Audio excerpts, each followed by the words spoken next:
Доступное жилье – это вопрос, который волнует большинство наших граждан. Судя по сюжету моей коллеги Назымгуль Кумыспаевой, очередь за жильем ежегодно растет, но темпы строительства, видимо, за этим не поспевают. О развитии жилищного сектора поговорим с председателем правления Отбасы банка Лязат Ибрагимовой. Здравствуйте, Лязат Еркеновна. Рада вас приветствовать в нашей студии. И хотелось бы обсудить тему, которая сегодня бурно обсуждалась в Сенате. Это программа «Бахатте Отбасы». Депутаты говорили о том, что исключили категорию как неполные семьи из этой программы. И как вы считаете, можно ли пересмотреть этот момент и вернуть неполные семьи в программу? Спасибо, Ардак. Я хочу провести просто небольшой исторический ракурс. То есть эта программа, наверное, самая популярная, потому что исторически самая низкая ставка – 2% годовых. Мы получаем деньги из республиканского бюджета по 50 миллиардов тенге ежегодно. И конкурс сейчас на эту программу, то есть это примерно около 5000 семей. В этом году конкурс был 35 тысяч заявок. То есть фактически на один кредит претендовало до 7 семей. И у нас было 3 категории. Это неполные семьи, многодетные семьи и семьи, воспитывающие детей-инвалидов. И мы очень часто с ними встречаемся, с общественными объединениями. И, естественно, когда выделяются из бюджета деньги под очень низкую ставку 0,15, то встает вопрос об эффективности. Чего мы добьемся, допустим, за 8-10 лет, если ежегодно нам будут выделять по 50 миллиардов и будет сумма там 500. И мы сделали соответствующие расчеты и увидели, что, например, по категории семья, воспитывающая ребенка-инвалида, у нас около 30 тысяч семей стоит. Если ежегодно финансировать около 3000 таких семей, то, в принципе, за 8-10 лет можно исчерпать всех по этой категории. По категории неполная семья у нас, к сожалению, идет неконтролируемый рост, и сейчас уже около 150 тысяч в этой категории находится. Ну, потому что сама простота постановки на учет. Достаточно оформить развод для того, чтобы потом встать в очередь в эту категорию.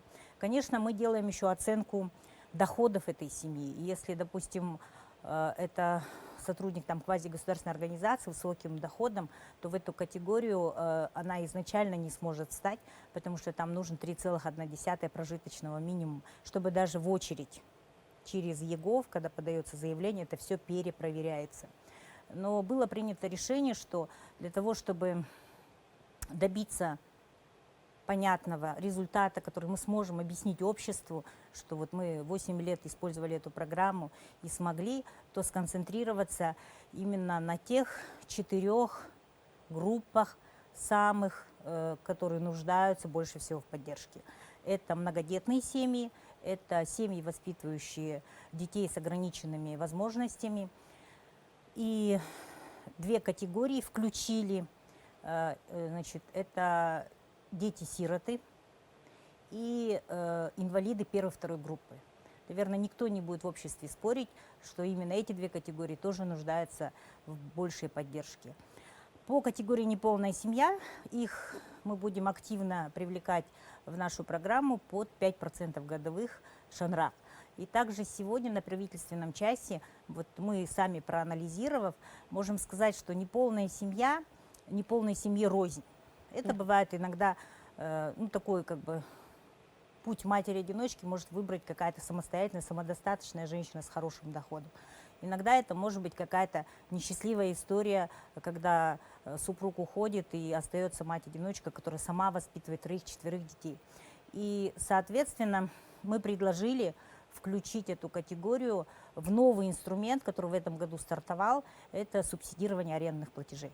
Вот как раз-таки о субсидировании арендного жилья вы называете ее действенной мерой. Хотелось бы поподробнее о ней узнать, насколько она помогает вот в ситуации. Она стартовала фактически 18 апреля. Значит, в январе президент Касым-Жомарт Кемелевич Токаев дал поручение очень быстро стартовать, создать специальную онлайн-платформу. Мы это сделали, значит, и разработали такую возможность, когда с электронной цифровой подписью, не собирая никаких справок, просто вы подаете заявку, и мы проверяем все ваши данные самостоятельно. Мы из государственных баз данных смотрим ваш статус, когда вы развелись, какая у вас недвижимость есть или ее нету. И плюс мы делаем оценку доходов на основе данных, которые есть в едином накопительном пенсионном фонде. Это оценка трудовых доходов. Предпринимательский доход смотрим. И сейчас был расчет, что около 70 тысяч заявлений будет. Но удивительно, мы получили 34 тысячи заявок. Когда мы их перепроверили по уникальным ИИН, это было 15 300 человек. То есть людям очень иногда тяжело понимать формы заявок, которые есть. Мы сейчас упрощаем эту платформу. И из этих 15 300 человек, значит, мы одобрили 7 900, около 8 тысяч, может быть, на сегодня даже 8 тысяч. Но договоров аренды мы смогли заключить только 1980. И вот здесь удивительно оказалось, что мы внедрили систему регистрации договоров аренды через блокчейн. То есть, когда вы арендуете квартиру, ну, условно, на улице Кабанбай-Батыра, дом 15, ваш арендодатель должен тоже через эту платформу электронной цифровой подписью заверить. Во-первых, это защита интересов. Мы не хотели, чтобы этих людей потом выселили.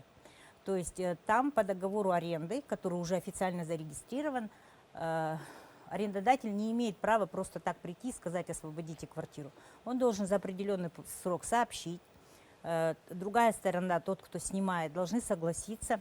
И, соответственно,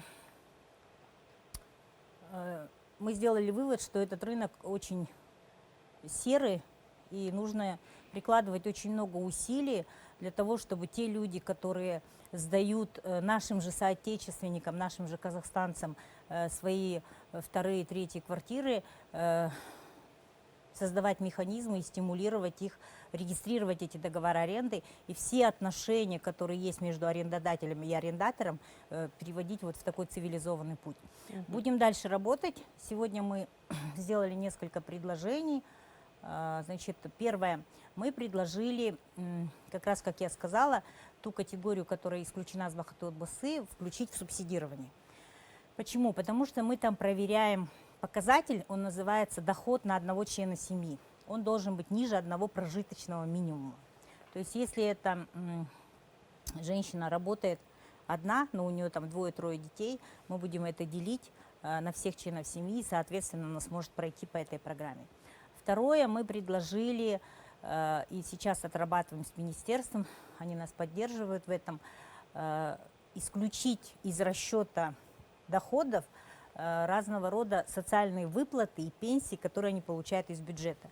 Почему? Потому что к нам обращались семьи, воспитывающие детей с ограниченными возможностями, и они говорят: ведь эти пособия государство платит для того, чтобы мы могли обеспечить своих детей хорошим питанием, чтобы мы могли санитарно-гигиенические условия соблюдать. Мы согласились с этим, и сейчас вот надеемся, что в правила будут внесены изменения буквально до конца года. И единственный очень спорный вопрос, сегодня даже прозвучал это на правительственном часе, один из заместителей акимов областей предложил не делать эту регистрацию договоров аренды. И привел пример по Абайской области, что только 20 документов дошли до последней стадии, то есть только 20, скажем так, арендодателей согласились подписать этот договор аренды. Но мы считаем, что все-таки нужно планомерно двигаться и защищать интересы этих людей, и быть уверенным, что бюджетные деньги на субсидирование выделенные, они используются по целевому назначению. Ляззат Эркеновна, я также не могу не спросить еще один момент. Многие казахстанцы просят разъяснить момент с вознаграждением. Именно вот оформившие жилищный заем до 23 февраля 2023 года не получат компенсации по депозиту. Разъясните, пожалуйста, этот момент. Почему? Этот вопрос касается других категорий, он не касается социально уязвимых слоев населения. Это люди, которые оформили промежуточный заем, значит, когда они 50% суммы смогли найти. Это такой коммерческий продукт, который у нас внутри банка, называется промежуточный заем. И им начисляются проценты на всю сумму, но по мере того, как у них показатель, оценочный показатель достигает своего уровня, они переходят на жилищный заем и платят 5%, там и меньше есть, 4, 3,5, с остатка, с 50%. И вот при переходе, если этот переход состоялся до 23 января 2023 года, и Министерство финансов, и Национальный банк, и мы поддержали, компенсация не будет начисляться. Логика очень простая, человек уже свой жилищный вопрос решил, он получил займ используя достаточно низкую процентную ставку и уже обеспечен жильем и, соответственно, погашает кредит, и компенсации по этому депозиту не будет. Хотелось бы еще узнать, какие еще доступные ипотечные продукты готовит Отбасабанк, о которых, возможно, мы еще не знаем. Все продукты банка делятся на самом деле на 3 вида. Это мы называем идеальный клиент. Это человек, который копил больше 3 лет, достиг оценочного показателя. И он получает половину суммы ровно столько, сколько он накопил, под 5% годовых. И эта сумма начисляется именно на то, сколько он получил из банка. К сожалению, таких дисциплинированных, идеальных клиентов мало. Большинство клиентов все-таки частично копят в Отбасы, частично где-то дополнительную сумму в других банках, потом соединяют. И второй продукт – это промежуточный заем. Это когда вот берешь депозит и вначале, получая кредит, какое-то определенное время, у кого-то 8 месяцев, у кого-то 18, у кого-то 30 месяцев, платишь проценты на всю сумму займа. Но в этом и есть особенность жилищно-строительных сбережений. Эта система называется в Европе Баушпаркассе, и она отличается от классической ипотеки. И, соответственно, третий вид займов – это предварительные займы. Это когда мы находим источник финансирования, и даже имея 10% или 20%, мы уже обеспечиваем жильем. Вот если первый и второй займ обязательный, он формируется из депозитов населения, и там обязательно условие нужно иметь 50%. То есть в этом есть стабильность жилищно-строительных сбережений. 50 на 50, 50 должно находиться. А когда мы даем займ, где нету 50%, вот как Бахаты Отбасы 10%, Аскери Баспана 15%, то мы должны обязательно привлекать эти ресурсы, иметь источник, либо использовать собственный капитал банка. Поэтому сейчас мы активно работаем над молодежной ипотекой. Это наш новый продукт. Мы его создали в Алматы с акиматом. И вот на следующий год примерно уже бюджет около 60 миллиардов тенге получается. Очень активно подключились все остальные регионы. Мы уже начали финансировать такую программу в столице Елорда-Жастары, в Таразе, Аулия-Ата-Жастары. Начали работать с Абайской областью, Жетысуевской. И вот на подходе буквально до конца года еще 3-4 региона. В Караганде очень интересно стартовали. И я думаю, что вот забота о молодежи на уровне акимата, на уровне маслихатов, она должна начинаться с того, чтобы попытаться удержать молодежь в регионе и делать вот такие вот совместные программы с Отбасабанком.